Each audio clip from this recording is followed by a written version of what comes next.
Қайырлы күн достар, бүгін мен ерекше дәмді іші етпен толтырылған перец, яғни голубцы дайындайтын боламын. Видеоны соңына дейін қарап, менің видеома лайк басып, комментарий жазып, және каналыма жазылуды да ұмытпаңыз. Ал кеттік. Ең алдымен керек заттарымыздың барлығын осылай дайындап аламыз. Мен етті фарш ретінде емес, өте ұсақтап турап аламын. Және мендегі перец алдын ала тазартылған, яғни мұздатқышта қатырылған түрі. Сіздер балығын түрінде қолдансаңыздар өте керемет дәмді болып шығады. Міне видеода көріп тұрғандарыңыздай етті өте кішкентай ұсақ бөліктерге бөліп турап алдым. Оның үстіне үлкен бір пиязды осылай ұсақ етіп турап қосамыз, және алдын ала жуылып тазартылған шикі күрішімізді қосамыз. Қызыл бұрыш, қара бұрыш, дәміне қарай тұздаймыз. Содан кейін осының үстіне сұйық май қосамыз. Сіздер осы сұйық майға қоса, тағы да осы сиыр етінің не болмаса қой етінің майын турап сақтап қоссаңыздар болады. Және үстіне жылы су қосып, барлығын жақсылап араластырып аламыз салмамызды. Алдын ала тазартылып дайындалып қойған бұрышымыздың ішіне осылай салмамызды салып аламыз.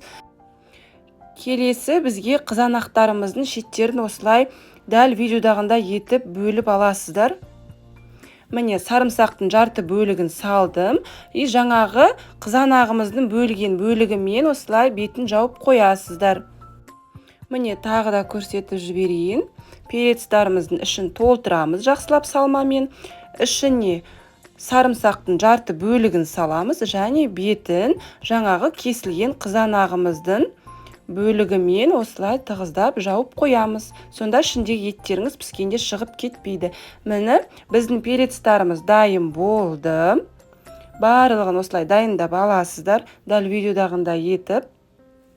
Келесі 40 қабатымызды осылай кішкене жұқалау бөліктерге бөліп аламыз. Қазір біз бұны қызып тұрған майда қоратын боламыз. Мен мультиваркада дайындаймын. Маған мультиваркада дайындаған өте ыңғайлы. Міне жаңағы бөлген 40 қабаттарымызды қызып тұрған майда екі жағын қуырып аламыз. Өте тәтті болады осылай 40 қабаттарды қуырып алсаңыздар. Қуырылған 40 қабаттарды аламыз, және үстіне тағы кішкене май қосып, енді ұзынша етіп туралған пиязымызды салып қуыратын боламыз. Пиязымыз жұмсарып қуырылған кезде үстіне жаңағы қызанақтарымыз бар ғой, шеттерін бөліп алып тастаған, соның ортасы қалып қояды ғой бізде.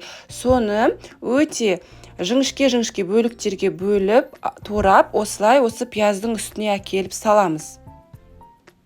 Одан кейін тұз себесіздер, тұз сепсеңіздер, қызанақтарыңыз өзінің соғын бөле бастайды. Үстіне кинза себеміз. Сіздерде кинзаның балғын түрі болса да тіпті жақсы болады. Барлығын араластырып, бір 3-4 минутқа қалдырасыздар соғын бөлгенше. Міне соғын бөле бастаған кезде бұны жеке бір ыдысқа салып аламыз.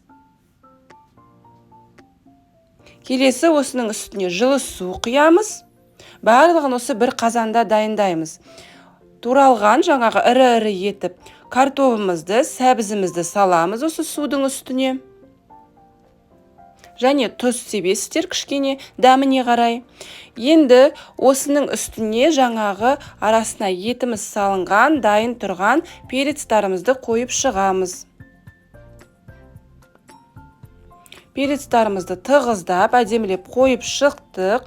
Ортасына жаңағы қуырылған 40 қабатымызды қоямыз. Келесі осы жерде дәміне қарай әртүрлі дәмдеуіштер сепсеңіздер де болады. Мен тек қана тұз септім дәміне қарай.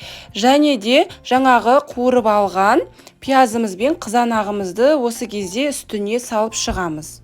Видеода көріп тұрғандарыңыздай барлық жеріне бір келкі етіп салып шығасыздар.